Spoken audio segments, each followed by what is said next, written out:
yarambwiye ngo iraje, ije mu murima wayo, ije mu rutoki, ije gukorera urutoki rwayo, ari ryo torero ryacu rya Pentekote. Simbizi ryabaye ikibazo mu rwego rw'isi. Imana yarambwiye ngo ADPR niryo torero yashimye, irishyira ku rutaro, irarigosora. Abo kuvuga mwaravuze, abaseka mwarasetse, niryo torero ariko yashimye, irishyira ku rutaro. N'ubu ngubu iracyari kugosora, iracyakuramo ingumbi, iracyashungura. Imana irambwira ngo uko ryabaye igitangarizwa niko igiye kurigarukaho. Nyuma yo kugosora no gushungura, ADPR Imana izayigarukaho, ngo rizabana none itorero ritangaza abantu benshi, kuko izasukamo umwuka wayo, gakongera gakorekerwamo imirimo ndetse kuruta mbere. Nuko yabimbwiye. Ariko irambwira ngo igiye kubanza gusukura, ihereye hejuru mu bashumba, yewe muri biro nyobozi nkuru mu rwego rw'igihugu imanuke kuzageza ku munyagice, amabandi n'amasarigoma yose hanze, ibishwangara n'ibirere, ije gukorera urutoki, abavuga butumwa, ababeshya, abahanuzi b'abatubuzi, indaya, abatinganya, abarozi bose, mu budiyakoni, mu makorari, aho hose Imana ikuyemo, Imana irasohoye. Muraho yemwe, Yesu nashimwe cyane. Bene data, nshuti z'umusaraba, nitwa Riziki Chantal, ndagarutse kuri iyi channel. Nimero telefone nshakirwaho ni 0788713311. niyo.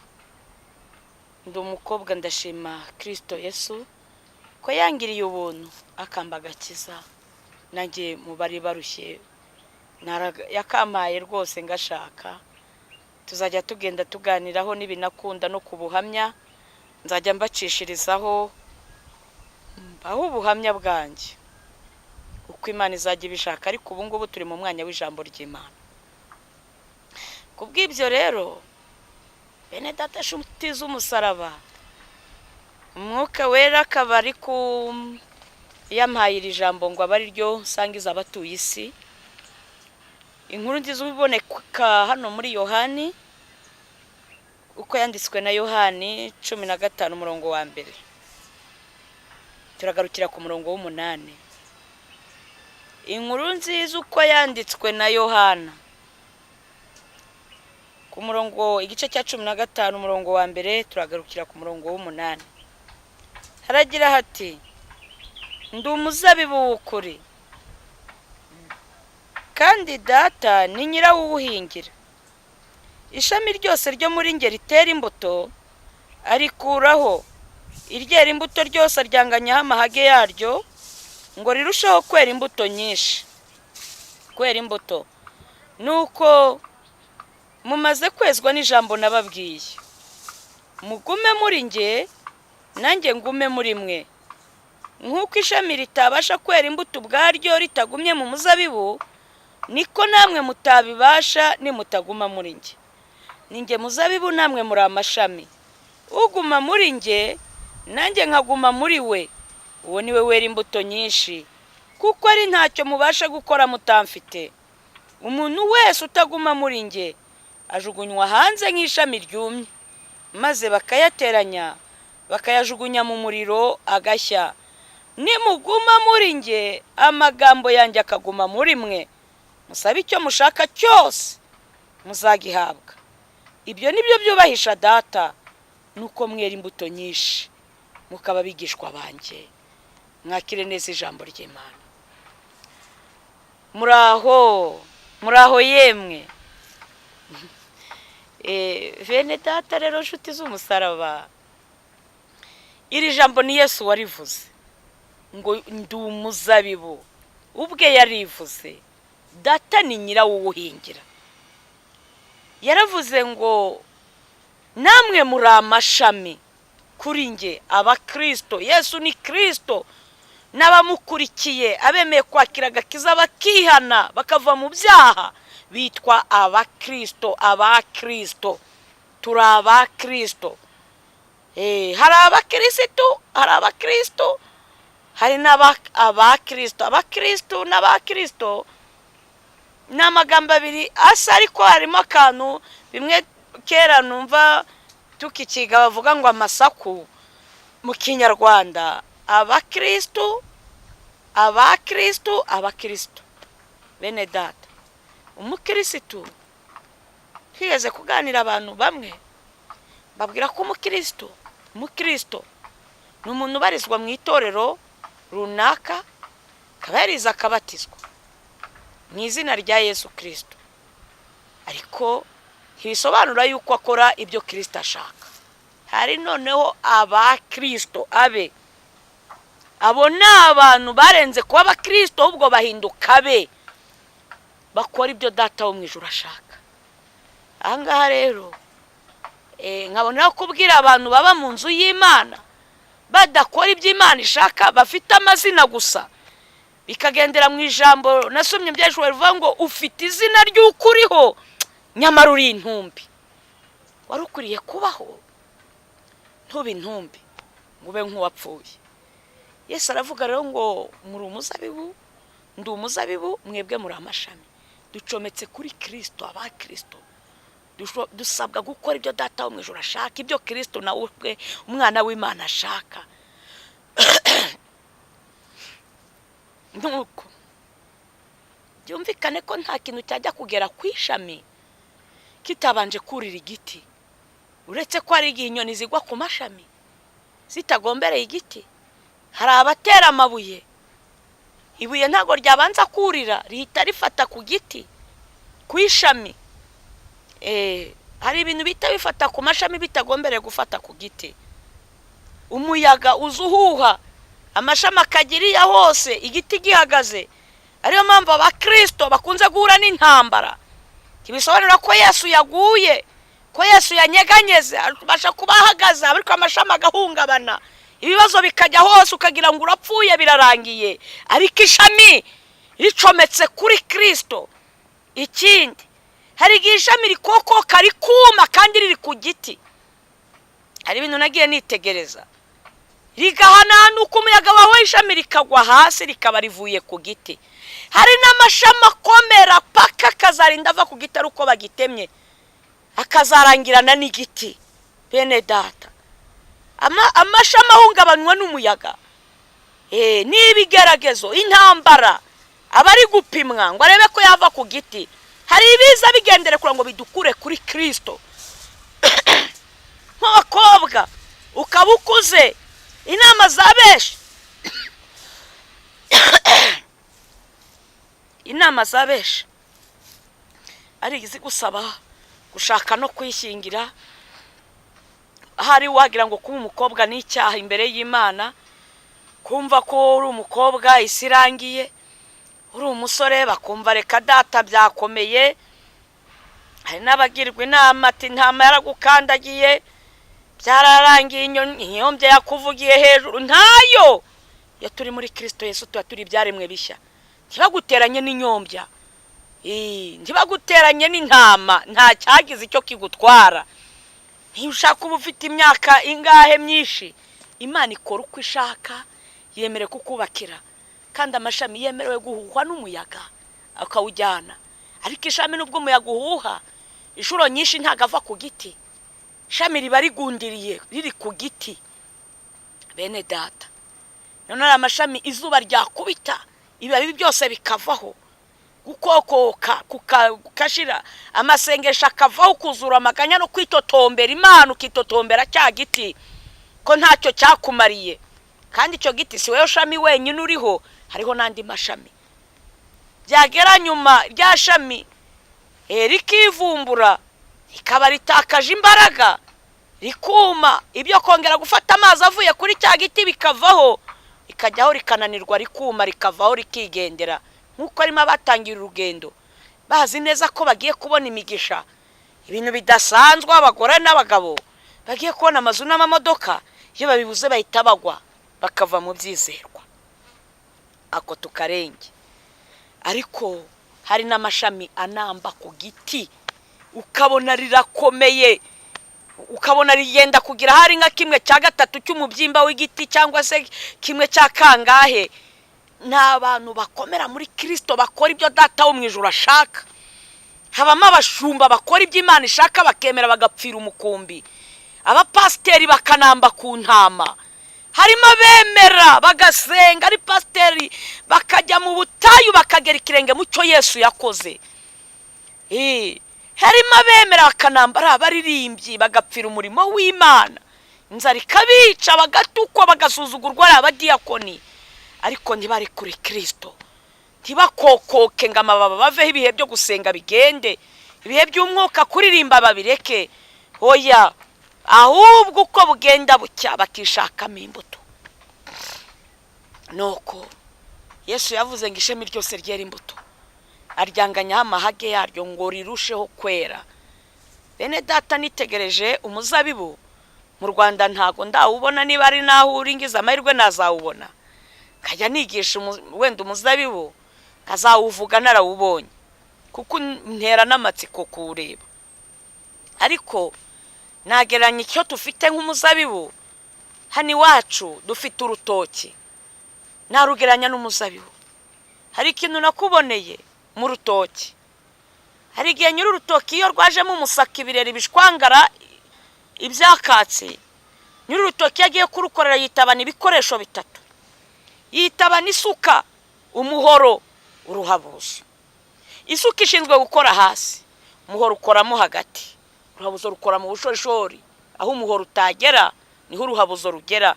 Aho isuka itakora uruhabuzo niho ruhakora. Ngongera rero nkababwira ngo ishami ryose ritera imbuto. Ari ikintu nakuboneye. Nyiri urutoki ari igihe ajya acishamo akaza akarukorera.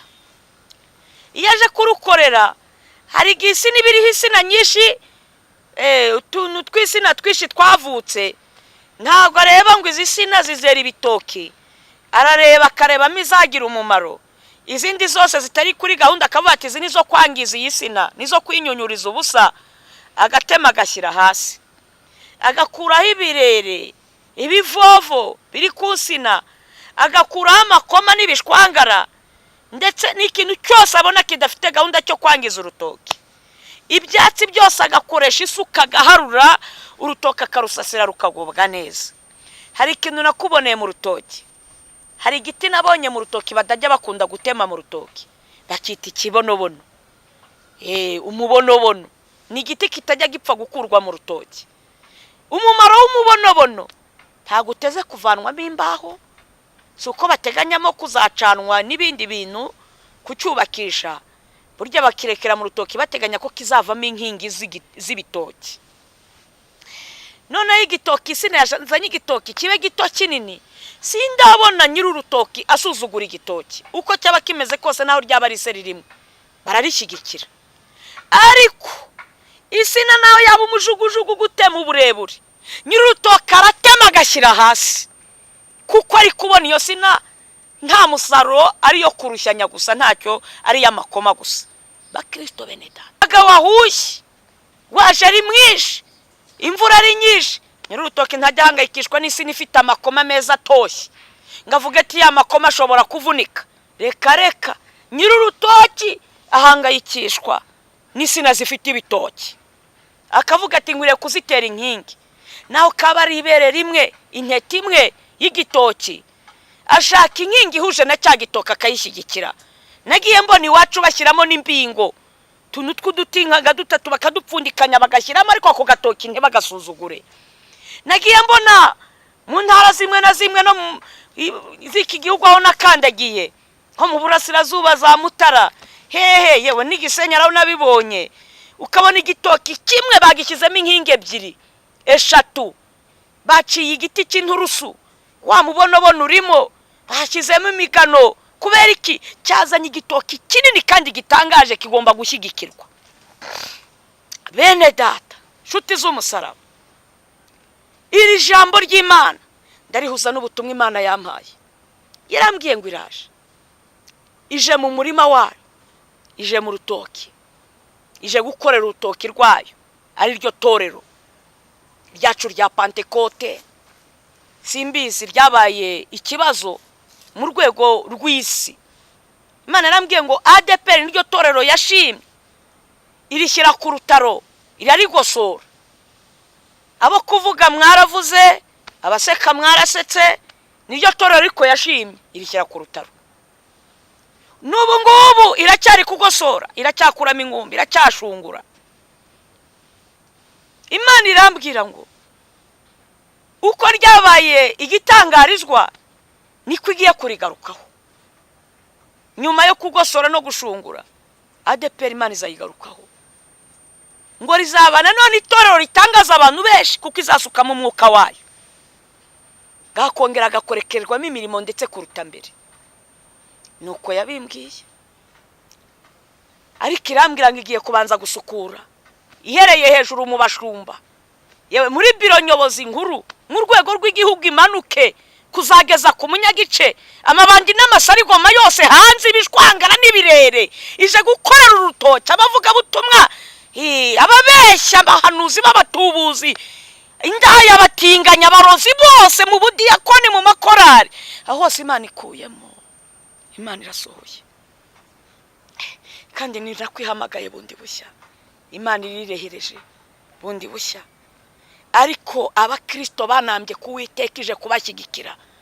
Isi nifite igitokije kuyitera inkingi. Imibonobono nayigereranya na ya mazu n'amamodoka muhanura, nabigeranya n'imyambaro, izo mbingo n'imigano. Hari benshi baje kubitabarirwamo kubisubirizwamo. Ni ukuri kose ibyo bintu Imana izabikora. Amaso ya benshi mugiye kuzabibona.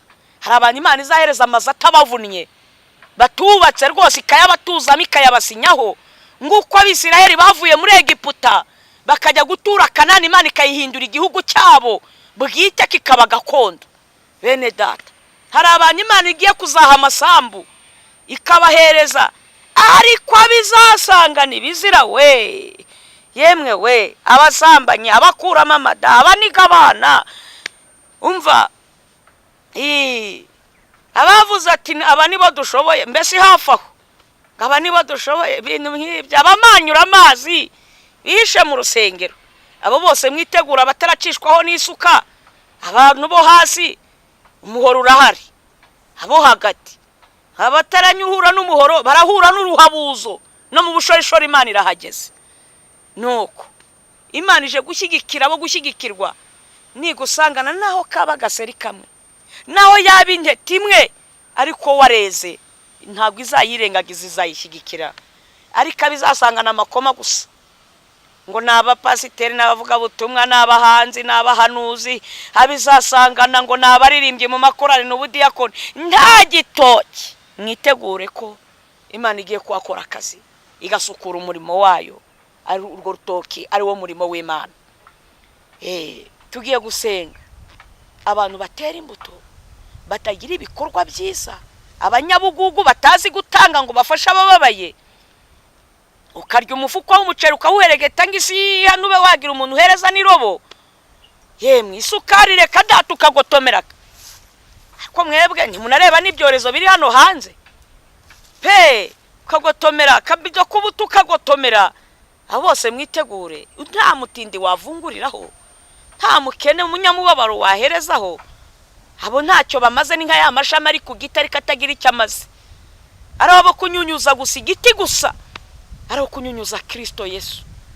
Ni ukuri tugiye gusenga, ariko Imana irabasaba kwera imbuto z'abakiranutsi. Ubona umurwayi ukamwinemva gusa, kagira iseseme, ntube washobora gukorera umugisha ngo umwuhagire.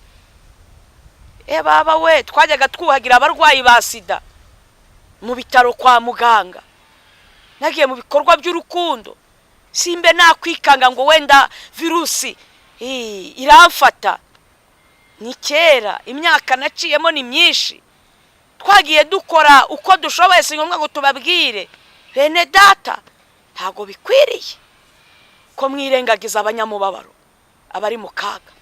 Cyakoze kubw'iki cyorezo cya corona, Imana ishimye ko tudakoranaho tutanasuhuzanya. Tugiye gusenga, mushaka imirimo myiza yabera. Mugore nabyara, wigira inenesi, aho kumubaza abantu umubaragejejemo, hanze ubaze niba yasomye no kugakoma. Naho iby'umubare abantu si weho ubarema, ni Imana ibatanga, kuko hari na benshi bafite ubuhanga bagerageje gushaka abana barababura. Kandi muhumure, ubwo muri kubona muri benshi, Imana yigeze kumbwira ngo abantu babaye benshi ndetse abantu bagezaho gutinya kubyara, irambwira ngo nimuhumure abafite ubwoba bwo kubyara, abana muzabaha iki? Irambwira ngo nimuhumure, Imana iruruyukire, irurutsije kubagabanya, muhumure, irajije gukora isuku, ije kubagabanya. Murakoze, tugiye gusenga. Mana yera, Mana yo kwiringirwa, Mana izaca imanza z'abazima n'abapfuye, ndagushimiye ko ari wowe uje gukorera urutoki rwawe. Ndakwinginze Uwiteka utabara ubugingo bwa benshi, kuko amashami azakurwaho ni nk'amakoma azakurwaho kusina ngo adakomeza kuyivuna. Hari ibishwangara, hari abaguye mu byaha, hari abamaze kunanirwa basubiye inyuma, hari abaretse imirimo myiza bakoraga. Beza ubatunganye, tabara ubugingo bwabo bwe kurimbuka. Urakoze Kristo Yesu, bambika imbaraga z'umwuka wera kugira ngo barusheho kwera imbuto, kandi utange ihumure mu bagenzi kugira ngo be kunanirwa.